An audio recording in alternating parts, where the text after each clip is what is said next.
స్తోత్రాలు తండ్రి. గడిచిన దినాలంతట్లో నాయన మమ్మల్ని క్షేమంగా కాపాడి ఉదయకాల సమయంలో నా తండ్రి నీ పిల్లలతో కలిసి నీ మాటలు వినే భాగ్యాన్ని మాకు ప్రసాదించిన నీ కొందనాలు తండ్రి. ఇదిగో నాయన నీ వాక్య భాగాలకు వెళుతుండగా సమయోచితమైన జ్ఞానాన్ని నాకు తెచ్చింది. వెంటనే నీ పిల్లలు వారి యొక్క మనోనేత్ర వెలిగించమని ప్రభు యేసుక్రీస్తు నామములో ప్రార్థనకు సమర్పించుకున్నాం తండ్రి. ఆమేన్. వచ్చి సైలెంట్గా వాళ్ళు పీకే అయినది. ప్రియమైన దేవుని వలన మరి ఈ సమయంలో ఈరోజు దేవుని యొక్క వాక్యాన్ని మనం నేర్చుకోవడానికి కూడుకున్న విధానం బట్టి మీ అందరికీ ప్రత్యేకమైన వందనాలు తెలియజేస్తున్నాను. ఈ సమయంలో మరి ఒక పాఠాన్ని మనం ధ్యానించుకోబోతున్నాము. దయచేసి అందరూ మరి శ్రద్ధగా దేవుని యొక్క మాటలు వినవలసిందిగా ప్రేమపూర్వకంగా తెలియజేస్తున్నాను. ప్రియమైన దేవుని వలన మరి ఈరోజు ఏర్పాటు చేయబడిన ఈ యొక్క పాఠాన్ని మనం ఒకసారి రాసుకున్నట్లయితే అహంకార చూపు శిక్షింపబడున అని ఒక మంచి పాఠాన్ని మనం ధ్యానం చేసుకోబోతున్నాము. అహంకార చూపు శిక్షించబడున అని ఒక అద్భుతమైన పాఠాన్ని మనం ధ్యానించుకోబోతున్నాము. ఏమండి, చూపు అనగా మనందరికీ తెలుసు, అది కళ్ళకు సంబంధించింది. శరీర భాగంలో మానవులకి ఉండవలసిన ప్రాముఖ్యమైనది ఏమిటి అంటే కళ్ళు. ఏమండి, కాళ్ళు లేకపోయినా మనిషి నడవగలడు, ప్రయాణం చేయగలడు. చేతులు లేకపోయినా కానీ బతకగలడు. కానీ కళ్ళు లేకపోయేసరికి చాలా కష్టమైపోద్ది. బ్రతుకు మొత్తం చీకటమయంగా ఉంటుంది. అందుకే చూడండి, ఇది కళ్ళు లేని వాళ్ళ పరిస్థితి ఏంటంటే వాళ్ళని మరొకరు తమ చేతులతో పట్టుకొని నడిపించే పరిస్థితి. ఈ కళ్ళు నిజంగా మనం ఎంతగా జాగ్రత్త పరుచుకోవాలో బైబిల్ గ్రంథంలో దేవుడు ఎన్నో మాటలు మనకి చెప్పుకుంటూ వస్తూ ఉన్నాడు. నిజంగా ఏమంటే కళ్ళను మరి ఎన్ని రకాలుగా మరి బైబిల్ గ్రంథంలో రాయబడింది మనం చూస్తే, ఒకటి అహంకార చూపు అయితే, రెండు విషపు చూపు సౌండ్ తగ్గేది, మూడు వంకర చూపు, నాలుగు మోహపు చూపు, ఐదు కొట్టె చూపు. ఏమండి, ఈ చూపుల గురించి మనందరికీ తెలుసు. మోహపు చూపు అంటే ఒక అమ్మాయిని చూసేటప్పుడు ఒక విధమైన చూపు, ఒక విధమైన కోరికతో చూసే చూపే మోహపు చూపు. కొట్టె చూపు అంటే అదొక రకమైన చూపు. విషపు చూపు అంటే కంటిలో కూడా విషాన్నితో నింపుకొని ఆ చూపుతో మనుషుల్ని భయపెడుతూ ఉంటారు. అంటే ప్రియమైన దేవుని వలన మానవ దేహంలో ఈ కళ్ళు అనేవి ఎంత ప్రమాదకరాన్ని తీసుకొచ్చి పెడుతుందో ఈ మానవ దేహానికి మనం ఆలోచించాలి. నిజంగా ఈ యొక్క అహంకార చూపు అనేది దేవుడు దృష్టికి అది నచ్చని ఒక పని అండి. భూమి మీద మనుషులు అహంకారంతో బతకడం మనకు తెలుసు. డబ్బు ఉందనే అహంకారం ఉన్న వాళ్ళు ఉన్నారు, అధికారం ఉందనే అహంకారం వాళ్ళు ఉన్న వాళ్ళు ఉన్నారు, బలము ఉందని అహంకారంతో బ్రతికే వాళ్ళు ఉన్నారు. కానీ దీని గురించి మనకి తెలుసు. కానీ ఏమండి, చూపులోనే అహంకారం ఉంటుందన్న విషయం మన అందరికీ తెలియాల్సిన ఒక ముఖ్యమైన పాఠం అండి. నిజంగా మరి అహంకారమైన చూపు అనేది ఏమండి మనకు ఉండటం వల్ల మనం శిక్షించబడతామా? ఏమండి, అవునండి. యేసు ప్రభువు ఏమన్నాడంటే, ఏమంటే మత్తయి సువార్తలో ఒకసారి మనం చూస్తే యేసు ప్రభువు ఏమంటున్నాడో, ఆయన ఉన్న కాలంలో మత్తయి సువార్త 5వ అధ్యాయంలోనే మనకి ఒక మాటను మనకి తెలియజేశాడు. చూపు గురించి ఎంత జాగ్రత్త కలిగి ఉండాలో మత్తయి సువార్త 5వ అధ్యాయంలోనికి మనం ఒకసారి వెళ్దాం. ప్రియమైన దేవుని వలన 5వ అధ్యాయము 27వ వచనం నుంచి చదివినట్లయితే ఇక్కడ ఒక భాగాన్ని యేసు ప్రభువు మనకి తెలియజేస్తున్నాడు. వ్యభిచారము చేయవద్దని చెప్పబడిన మాట మీరు వింటిరి కదా. నేను మీతో చెప్పేది ఏంటంటే, ఒక స్త్రీని మోహపు చూపు. ఏం చూపు ఇక్కడ? మోహపు చూపు. అంటే ఈ చూపుతో ఏమండి మరి పాపాన్ని చేస్తున్నాడు అంటున్నాడు దేవుడు. ఒక స్త్రీని చూసినప్పుడు మోహించుతున్నాడు అంటున్నాడు. ఏమండి, ఒక శరీరంతో చేయవలసిన పని ఒకప్పుడు ఉందంట, కానీ ఇప్పుడేమంటున్నాడు యేసుప్రభు వారు అంటే ఒక స్త్రీని కంటితోనే పాపం చేస్తున్నాడంట, కళ్ళతోనే మోహించుతున్నాడు, ఆమెతోని కళ్ళతోనే పాపం చేస్తున్నాడు అంటున్నాడు.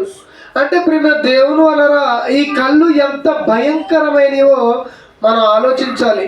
ఈ కళ్ళను మనం జాగ్రత్త పరచుకోకపోతే, ఈ కళ్ళను గురించి కనుక మనం ఆలోచించకపోతే మనం ప్రమాదంలో పడిపోతాము.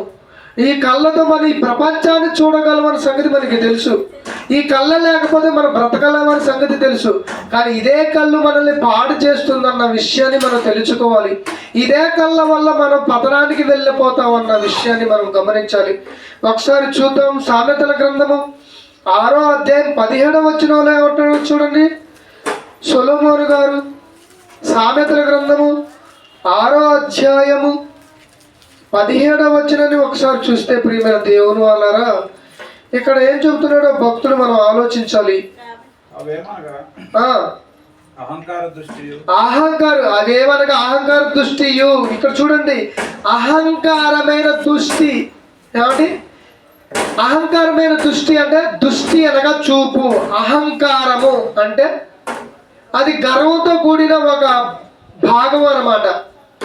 ప్రియమైన దేవుని వలన మనిషికి అహంకారం ఉంటుంది. డబ్బు ఉందనే అహంకారము, అధికారం ఉందనే అహంకారము. అలాగనే ఈ చూపులో కూడా ఏముంటుందంటే అహంకారం ఉంటుంది అంటున్నాడు.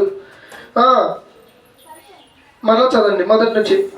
అవేమనగా అహంకార దృష్టి, కళ్ళల్లాడే నాలుకయు, నిరపరాధులను చంపే చేతులను, దుర్యాలోచనలు యోచించే హృదయమును, కీడు చేయుటకు త్వరపడి పరిగెత్తే పాదములు, లేని వాడిని పలికే అబద్ధ సాక్షి, అన్నదమ్ములలో జగడములు పుట్టించువాడును అంటున్నాడు. చాలు ప్రియమైన దేవుని వలన ఇక్కడ దుర్యాలోచనలు అంటే ఆలోచనలు కూడా ఏముందట, పాపము దాగి ఉందంటున్నాడు. దుర్యాలోచన అంటే మన ఆలోచనలో కూడా లేదా మన చూపులో కూడా పాపం దాగి ఉంది అంటున్నాడు. ఇలాంటి పాపముతో బ్రతికిన మానవులను దేవుడు ఏం చేశాడంటే ఒకప్పుడు శిక్షించుకుంటూ వచ్చాడు. వారి యొక్క దేహాలను సరిచేసుకోమని హెచ్చరించుకుంటూ వచ్చాడు దైవ సేవకుల ద్వారాగా. ఈ చూపులో అహంకారం ఉంటుందంట. ఏమని అహంకారం ఉంటుందంటే నాకు డబ్బు ఉందనే అహంకారంతో ఎలా చూస్తారంట.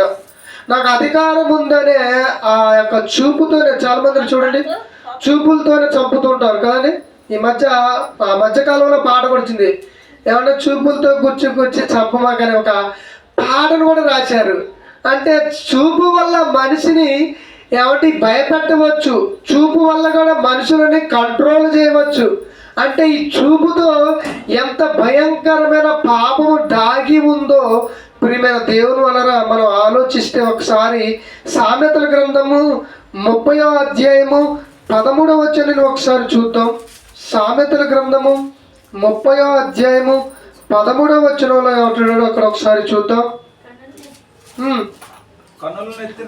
కన్నులంట నెత్తికి వచ్చిన వారి ఈ కన్నులంట నెత్తికి వచ్చినాయి అంట. మనం కూడా అప్పుడప్పుడు అంటాం, అరే నీ కళ్యాణం నెత్తికి ఎక్కినాయా చూసుకున్నారు రాదు అని అంటావా లేదా? అంటే దేవుడు చెప్పిన పదాన్ని ఈరోజు మానవులు వాడుతున్నారంటే ఒకప్పుడు దేవుడు తన భక్తుల ద్వారా రాయించాడు. మనం వాడుతున్న కొన్ని పదాలు మనకి తెలియదు ఎక్కడి నుంచి వచ్చినాయో.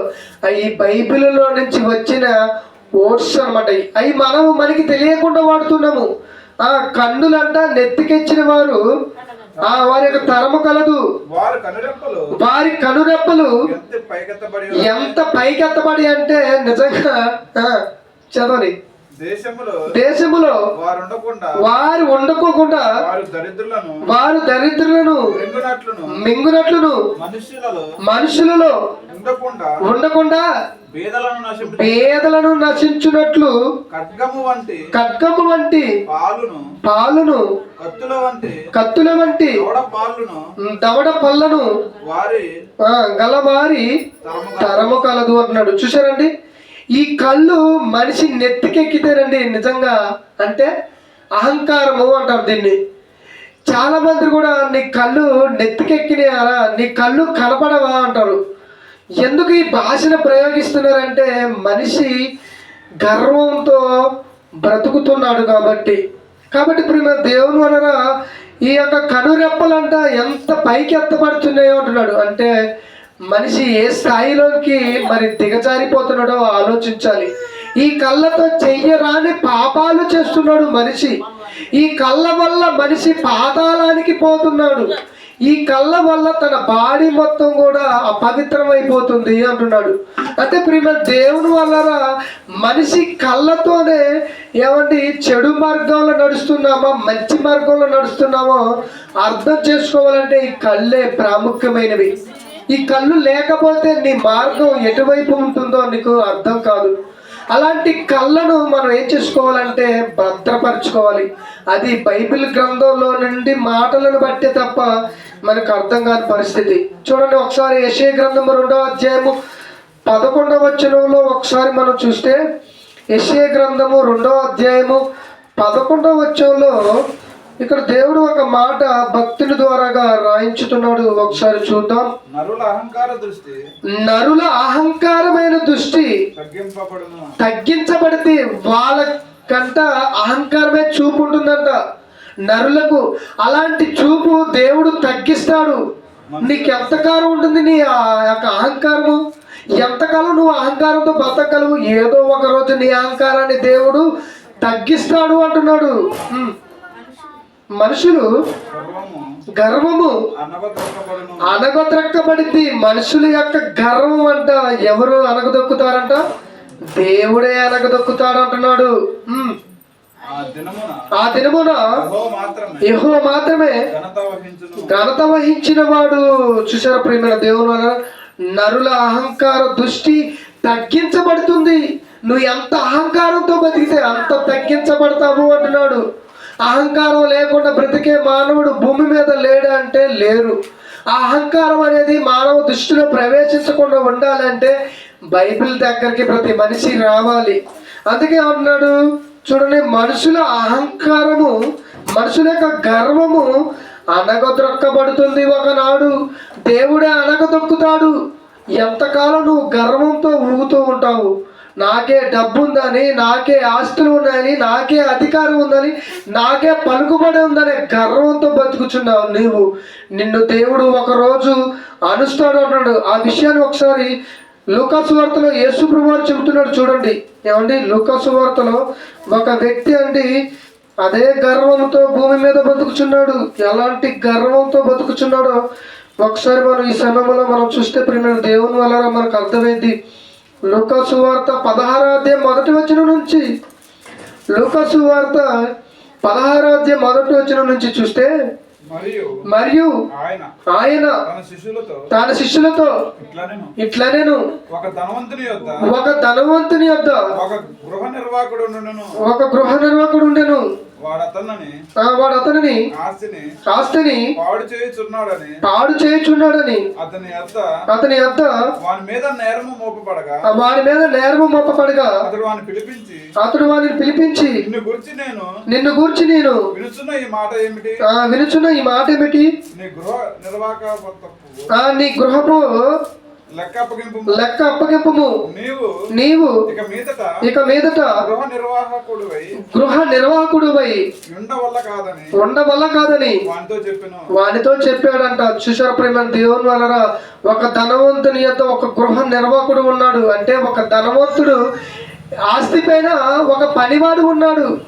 ఆ పనివాడు గురించి ఇక్కడ ఉపమానాలలో యేసు ప్రభువు అని చెబుతున్నాడు. అంటే ఇక నీవు ఉండవలసిన అర్హత కోల్పోయావు. ఎందుకు కోల్పోయాడు? ప్రియమైన దేవుడు, నేను ధనవంతుడి దగ్గర పని చేస్తున్నాను, నాకు ఎంతో మరి ఏముందంటారంటే సపోర్టింగ్ ఉందంటున్నాడు.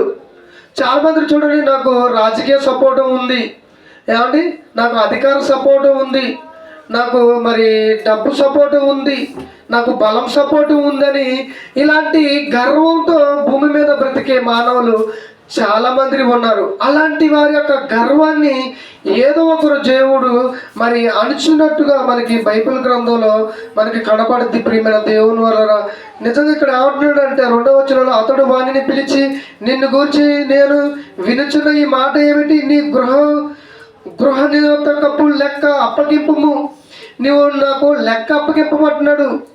ఇంతకీ ధనవంతుడు ఎవరు? ఈ గృహం ఎవరంటే ధనవంతుడికి ఒక ఎగ్జాంపుల్ దేవుడేనండి. గృహము అనగా సంఘము యొక్క పరిపాలించే ఒక దేవుని దాసుడు. దేవుడు అతని లెక్క అడుగుతున్నాడు. ఇక నువ్వు దాని మీద ఉండే అర్హత లేదు. చాలా మంది సంఘాన్ని చూసి గర్వించే వాళ్ళు కూడా ఉన్నారు, అవునా కదండి? సంఘ సభ్యులను పట్టించుకోకుండా ఆ సంఘం వల్లనే బ్రతుకుతున్నాడన్న ఆలోచన లేకుండా గర్వించే వాళ్ళు చాలా మంది ఉన్నారు. కాబట్టి దేవుడు అంటే ఇక నీ యొక్క గృహ లెక్కను నాకు అప్పగించమంటున్నాడు. కాబట్టి ప్రియమైన దేవుని వలన మనుషులకు గర్వం అనేది ఎంతో ప్రమాదకరము, అహంకార చూపు అనేది ఎంతో ప్రమాదాన్ని తీసుకొచ్చి పెడుతుందని బైబిల్ తెలియజేస్తుంది. ఈ సమయంలో ఒకసారి సామెతల గ్రంథము 21వ అధ్యాయం 4వ వచనం చూద్దాం. అదే సామెతల గ్రంథము ఏమండి 21వ అధ్యాయము 4వ వచనం.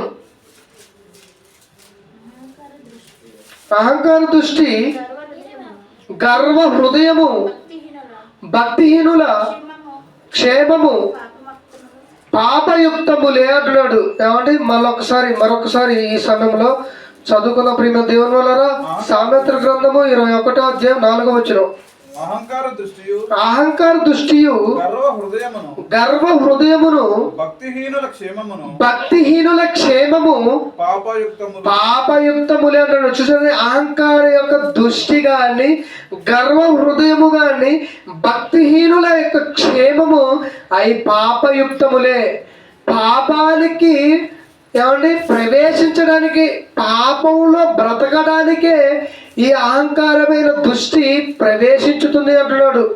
అహంకార దృష్టితో నువ్వు బ్రతికితే నీలో పాపం ప్రవేశించినట్లు. అలాంటి అహంకారమైన దృష్టి దేవుని దృష్టికి నచ్చదండి. అందుకే ఒక ఆయనని దేవుడు శిక్షించినట్లుగా మనం బైబిల్ గ్రంథంలో చూస్తాము. చూడండి ఒకసారి కీర్తన గ్రంథము 101వ అధ్యాయము 5వ వచనాన్ని చూడండి. ప్రియమైన దేవుని వలన ఇక్కడ మనకి కనబడింది. కీర్తన గ్రంథము 101 5వ వచనం.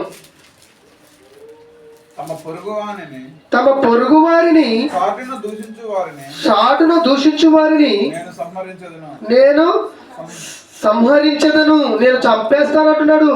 అహంకార దృష్టి గల వారిని, గర్వించిన హృదయము గలవారిని నేను సహించనట్టును, నేను సహించుకోను. గర్వపు చూపు, అహంకారమైన చూపు నీకుంటే నేను సహించుకోలేను అంటున్నాడు. దేవుడు సహించుకోలేవాడండి. అహంకారమైన దృష్టి ఉండకూడదు అంటున్నాడండి. ఏమంటాడు ఇక్కడ 5వ వచనం మరొకసారి చూద్దాం. తమ పొరుగు వారిని చాటున దూషించేవారు. చాటున అంటే ముందు పోతుంటే వెనక తిట్టుకునే వాళ్ళు ఉన్నారు కదా, వాళ్ళ గురించి చెబుతున్నాడు. నీ పొరుగు వారిని నీవు చాటున దూషించిన వారిని నేను సంహరించేది అంటే చంపేస్తానంటున్నాడు. అంటే ప్రియమైన దేవుని వలన ముందు పోతుంటే వెనక తిట్టుకోవటం అంటారు చూశారు, అలాంటి వారిని దేవుడు ఏం చేస్తారంటే సంహరించేస్తానంటున్నాడు, చంపేస్తానంటున్నాడు. ఏమండి, అహంకారమైన దృష్టి మనుషులకు ఉండకూడదు. అలాంటి దృష్టితో మనం భూమి మీద బ్రతికితే దేవుడు సహించలేడు అంటున్నాడు, దేవుడు శిక్షించుతానంటున్నాడు, దేవుడు దండించుతానంటున్నాడు. కాబట్టి ఇప్పుడు మేము దేవుని వల్ల మనం అలా ఉండకూడదు అని చెబుతున్నాడు బైబిల్ గ్రంథంలో. దేవుడు ఏమంటున్నాడు చూడండి 6వ వచనంలో, నా యొద్ద నివసించినట్లు దేశములో నమ్మకస్తులైన వారిని నేను కనిపెట్టుచున్నాను. నమ్మకస్తులు ఎవరు ఉన్నారా? నా కొరకు బ్రతికే వాళ్ళు, నమ్మకంగా దేవుని సేవ చేసే వాళ్ళు ఎవరైనా ఉన్నారా అని దేవుడు ఎదురు చూస్తున్నాడు. అలాంటి వాళ్ళు కావాలనుకుంటున్నాడు దేవుడు. నిజంగా మనం నమ్మకంగా దేవుడిలో బ్రతకగలుగుతున్నామా? నమ్మకంగా దేవుడి వాక్యము ప్రకారంగా భూమి మీద జీవించగలుగుతున్నాం అనేది ఆలోచించుకోవాలి ప్రియమైన దేవుని వలన. మన జీవిత కాలం అంతా భూమి మీద బ్రతుకుతున్న కాలం అంతా కూడా మన కళ్ళను జాగ్రత్త చేసుకోవాలి. ఏమండి, మన యొక్క చేతులను జాగ్రత్త చేసుకోవాలి, మన కాళ్ళను జాగ్రత్త చేసుకోవాలి, మన శరీర భాగం మొత్తం కూడా జాగ్రత్త చేసుకొని నమ్మకంగా భూమి మీద బ్రతికే అలాంటి వారే దేవుడికి కావాలని కోరుకుంటున్నట్టుగా ఇక్కడ మనకి బైబిల్ గ్రంథంలో కనపడుతుంది ప్రియమైన దేవుని వలన. కాబట్టి మనం ఏం చేయాలి? కింద ఉన్నాడు ఇంకా, నిర్దోష మార్గమందు నడుచుకుని వారు నాకు పరిచారకులగుదురు. నిర్దోష మార్గము, నిర్దోషమైన మార్గం అంటే ఏది? దోషము లేని మార్గము. అదేనండి యేసుక్రీస్తు చేసిన మార్గము. ఆ మార్గంలో నడుచుకునే వాళ్ళే నాకు కావాలి. ఆ మార్గంలో నడుచుకునేటప్పుడు నీకు అహంకారమైన దృష్టి ఉండకూడదు, గర్వపు దృష్టి ఉండకూడదు, గర్వపు ఆలోచన ఉండకూడదు అని బైబిల్ గ్రంథం మనకి సెలవిస్తుంది. కాబట్టి ప్రియమైన దేవుని వలన మనం ఎలా బ్రతకాలన్న విషయాన్ని మనం గమనించాలి ఈ సమయంలో. చూడండి, యెషయా గ్రంథము 3వ అధ్యాయము 16వ వచనం. యెషయా గ్రంథము 3వ అధ్యాయము 16వ వచనంలో ఏమంటాడు చూడండి ఇక్కడ దేవుడు. మరియు యెహోవా సెలవిచ్చినదేమనగా, సీయోను కుమార్తెలు గర్విష్ఠురాళ్ళై మెడచాచి నడుచుచు ఓర చూపులు చూచుచు. చూసారండి ఎలాంటి చూపులు అంటావాలి? ఓర చూపులు అండి. అలాంటి వాళ్ళని కూడా దేవుడు ఏం చేశాడు సార్? సంహరించాడండి. నిజంగా వాళ్ళు ఏమంటాడంట? సీయోను కుమార్తెలు అంట గర్విష్ఠురాళ్ళేనంట. వాళ్ళకి గర్వము. ఎందుకు గర్వము? దేవుడు మాకు ఉండగా మాకేంటి భయము? మోషే మాకు ప్రవక్తగా ఉండగా మాకేంటి భయము? మమ్మల్ని ఎవరు ఏం చెయ్యగలరు అనే గర్వం అనేది వాళ్ళు ప్రవేశించింది. చాలా మంది కూడా నాకు డబ్బు ఉంది కదా, నన్ను ఎవడేం చేయగలడు, నేను ఏదైనా చేయగలను అనే గర్వం చాలా మందికి ఉంటుంది. నాకు అధికారం ఉంది కదా, నాకు రాజకీయ సపోర్ట్ ఉంది కదా, నేను ఏదైనా చేయగలనే గర్వం అనేది చాలా మందిలో కనపడుతుంది ప్రియమైన దేవుని వలన. అందుకే ఏమంటున్నాడు దేవుడు అంటే, సీయోను కుమార్తెలను గర్వండ్రై మెడ చాచి నడుచుచు ఓర చూపు చూచుచు కులుకుతో నడుచుచు తమ కాళ్ళకు గజ్జులను మోగించుచున్నారు. కాబట్టి ప్రభు సీమోను కుమార్తెను నడినెత్తిని బోడి చేసిండంటే, నడి నెత్తి మీద బొచ్చులు ఎవరు చేసిండంట అంటే బోడిగుండలు అయ్యేటట్టు చేసిండు. ఎందుకే? వారిలో గర్వం, వారిలో ఏమంటే ఏ చూపు? ఓర చూపు. వాళ్ళకి అవసరమా ప్రియమైన దేవుని వలన? ఈరోజు మనలో కూడా అలాంటిది ప్రవేశిస్తుందేమో. ఓర చూపుతో చూస్తున్నామేమో, మోహపు చూపు చూస్తున్నామేమో, అహంకరమైన చూపును మనం చూస్తున్నామేమో. కాబట్టి ఇలాంటి దృష్టితో మనము భూమి మీద బ్రతికితే మనల్ని దేవుడు సంహరించుతానంటున్నాడు. మనల్ని దేవుడు భూమి మీద ఉండకుండా చేస్తాను అంటున్నాడు. కాబట్టి ప్రియమైన దేవుని వలన మనం జాగ్రత్త పడి భూమి మీద బ్రతకాలండి. ఎందుకంటే మన యొక్క ఆ చూపు కనుక మనం సరి చేసుకోకపోతే, మనం కనుక గర్వపు చూపుతో, అహంకారమైన చూపుతో కనుక భూమి మీద బ్రతికితే మనము శిక్షించబడతాము అంటున్నాడు. అలాంటి శిక్షకి లోను కాకుండా ఉండాలి అంటే భూమి మీద మనం ఎలా బ్రతకాలి తెలుసా? ప్రియమైన దేవుని వలన భయభక్తులు కలిగి భూమి మీద బ్రతకాలి. అలా ఎప్పుడైతే మనం బ్రతుకుచామో దేవుడు అప్పుడు మనల్ని శిక్షించడు. అలా కాకుండా మనకి నచ్చినట్లుగా మనం భూమి మీద బ్రతికామనుకోండి, దేవుడు మనల్ని ఏం చేస్తాడో తెలుసా? శిక్షించుతాడు. శిక్షకు పాత్రలుగా చేస్తాడు మనల్ని. కాబట్టి మనం శిక్షకు పాత్రలు కాకుండా ఉండాలి అంటే భూమి మీద మనం ఎలా బ్రతకాలి అంటే అహంకార దృష్టి లేకుండా భూమి మీద బ్రతకాలి. ప్రియమైన దేవుని వలన ఏమండి, ఒకనాడు మరి ఎలాంటి చూపుతో ఒక వ్యక్తి భూమి మీద బ్రతికాడో చూడండి ఒకసారి. సమూయేలు గ్రంథము ఏమండి, సమూయేలు గ్రంథము, మొదటి సమూయేలు గ్రంథము 18వ అధ్యాయము 9వ వచనము. మొదటి సమూయేలు గ్రంథము 18వ అధ్యాయం 9వ వచనం చూడండి. ఇక్కడ ఒక వ్యక్తి కనబడుతున్నాడు ఇక్కడ. కాబట్టి నాట నుండి సౌలు దావీదు మీద విషపు చూపు. ఎందుకంటే దావీదు మీద ఈ యొక్క సౌలు విషపు చూపును నిలిపాడు. ఏమంటే ఈ యొక్క దావీదు గొలియాతును ఏం చేశాడు? చంపాడు. ఈ సౌలు గొలియాతును చంపలేక ఒక రాజై ఉండి కూడా భయపడిపోయాడు. అంటే దేవుడి మీద నమ్మకం లేదు అతనికి. ఏమండి, దేవుడి మీద భయము లేకుండా బతికాడు. దేవుడు ఏది చెయ్యొద్దని చెప్పాడో అదే చేసి దేవునికి దూరం అయ్యాడండి. అందుకే అతనిలో భయం స్టార్ట్ అయింది. ఆ రాజుకి గొలియాతు మరి నన్ను చంపుతాడేమో, లేదా ఇశ్రాయేలుని చంపి వాళ్ళని మరి బానిసలుగా చేసుకుంటాడేమో అని ఒక భయముతో బతుకుతున్న సమయంలో దేవుడు దావీదును నిలబెట్టుకొని ఆ దావీదు ద్వారాగా గొలియాతును చంపి అతడు వస్తున్న సమయంలో ఏమన్నారు వాళ్ళు ఇశ్రాయేలు? దావీదుకి 10,000, మరి సౌలుకి 1000 అని ఇలా పలుకుతున్నప్పుడు ఈ యొక్క సౌలుకి ఏమొచ్చిందండి? కోపం వచ్చి దావీదు మీద విషపు చూపును నిలబెట్టాడు. చూడండి 7వ వచనంలో మనకు కనబడుతుంది. పైన 7వ వచనం 6 కను చూద్దాం. దావీదు ఫిలిష్తీయుని హతము చేసి తిరిగి వచ్చినప్పుడు స్త్రీలు ఇశ్రాయేలుల ఊరిలన్నిటిలో నుండి తంబూరలతోను సాంబ్రములతోను వాయిద్యములతోను పాడుచు నాట్యమాడుచు ఆ రాజైన సౌలును ఎదుర్కొనుటకై వచ్చిరి. ఆ స్త్రీలు గానాలు ప్రతిగానాలు చేయుచు వాయించుచు సౌలు వేల కొలది దావీదుకు 10,000 కొలది శత్రువులను హతము చేసిరని ఆ మాటలు సౌలునకు ఇంపుగా ఉండినందున అతడు బహు కోపము తెచ్చుకొని వారు దావీదునకు 10,000 కొలది అని నాకు 1,000 కొలది అని స్తుతులు పాడరే. రాజ్యము తప్ప మరి ఏమీ అతడు తీసుకొని రాగలడు అనుకునేను.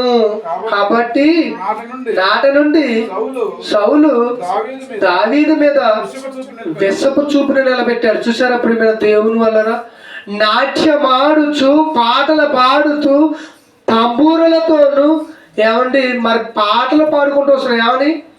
సౌలుకేమో 1,000 కొలది, దావీదుకేమో 10,000 కొలది అనేసరికి దావీదుకి ఆ యొక్క మాటలంట ఇంపుగా అనిపించలేదంట. ఏమంటే ఇంపు సొప్పుగా అనిపించబోయేసరికి కోపం వచ్చి అతను ఏమంటాడంటే ఈ దావీదు రాజ్యాన్ని తీసుకురాగలడా, రాజ్యాన్ని నిలబెట్టగలడా అనే ఒక కోపము దావీదు మీద రగులుకొని విసుగు చూపుని అతని పైన పెట్టుకున్నాడండి. ఎందుకు? చంపాలని. నేను రాజును కదా.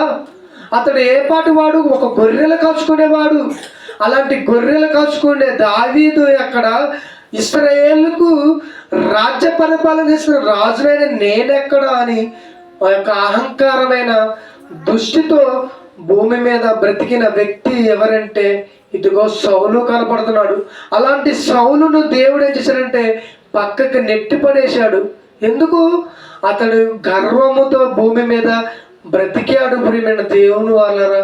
కాబట్టి మనము కూడా అలాంటి ఆలోచనలు మనలోకి రాకుండా ఉండాలనే ఈ మాటలు మీకు తెలియజేస్తున్నాను. మనలో కనుక అహంకారమైన దృష్టి ఉందేమో, మనలో మోహపు చూపు ఉందేమో, మనలో విషపు చూపు ఉందేమో, మనలో మరి ఓర చూపు ఉందేమో, మనలో ఏమంటే కొంటె చూపు, ఇలాంటివి మన జీవితంలో ప్రవేశిస్తున్నాయేమో అని మనం ఒక్కసారి ఆలోచించుకొని మన జీవితంలో కనుక సరిదిద్దుకుంటే ప్రియమైన దేవుని వలన మనం భూమి మీద నీతిమంతులుగా అనిపించుకొని దేవుడున్న లోకానికి చేరగలుగుతాము. లేదా మనం కూడా ఇలాంటి మరి దుష్ట చూపుతో కనుక భూమి మీద బతికితే దేవుడికి మనం నచ్చమండి. దేవుడి పనిలో ఉంటున్నా కానీ, దేవుడి మాటలు వింటున్నా కానీ మన కళ్ళను సర్దిద్దుకోలేనప్పుడు మన దేవుడి సన్నిధికి వచ్చి బ్రతికితే ఏ సుఖం? ఏమండి? ప్రియమైన దేవుడు కాబట్టి ఈ సమయంలో మీరు ఆలోచించవలసిందిగా తెలియజేస్తూ ఈ నా మాటలు ముగిస్తున్నాను. కలుముస్తుంది ప్రార్థన చేసుకుందాం. ప్రేమ నమ్మకం కలిగిన మా గొప్ప దేవా నీకు వందనాలు, స్తోత్రాలు తండ్రి. నిజంగానైనా అహంకార దృష్టితో చూచిన వాళ్ళని, ఓర చూపుతో చూస్తున్న వాళ్ళని, విసపు చూపుతో చూస్తున్న వాళ్ళని నాయన మీరు మరి సంహరించుకుంటూ వస్తున్నట్టుగా బైబిల్ లేఖనాలలో మేము తెలుసుకుంటున్నాం తండ్రి. మేము కూడా నిజంగానైనా మరి అలాంటి చెడు చూపు కనుక మాలో ప్రవేశిస్తే దయతో క్షమించండి నాయన మా గొప్ప తండ్రి. మేము నాయన మీకు బలి కాకోకుండా భూమి మీద మీ కొరకు ఉన్నతంగా భద్రులకు సహాయాన్ని తెచ్చండి తండ్రి. నిజంగా మాలో మరి తండ్రి ఇలాంటి పాపపు ఆలోచనలు పుట్టకుండా సహాయాన్ని దయచేయండి తండ్రి. విన్న నీ పిల్లలు మర్చిపోకుండా తమ జీవిత కాలం అంటేనైనా మీ కొరకు ఉన్నతంగా బ్రతకాలని ఆశిస్తూ ఈ నా మాటలు తెలియజేశాను. ఇదిగో నాయన నీ కుమారుడు యొక్క శరీరంలో రక్తంలోను పాలు పంచుకుండగా తోడుగా ఉండమని ప్రభువైన యేసుక్రీస్తు నామములో ప్రార్థనకు సమర్పించుకున్నాం తండ్రి. ఆమేన్.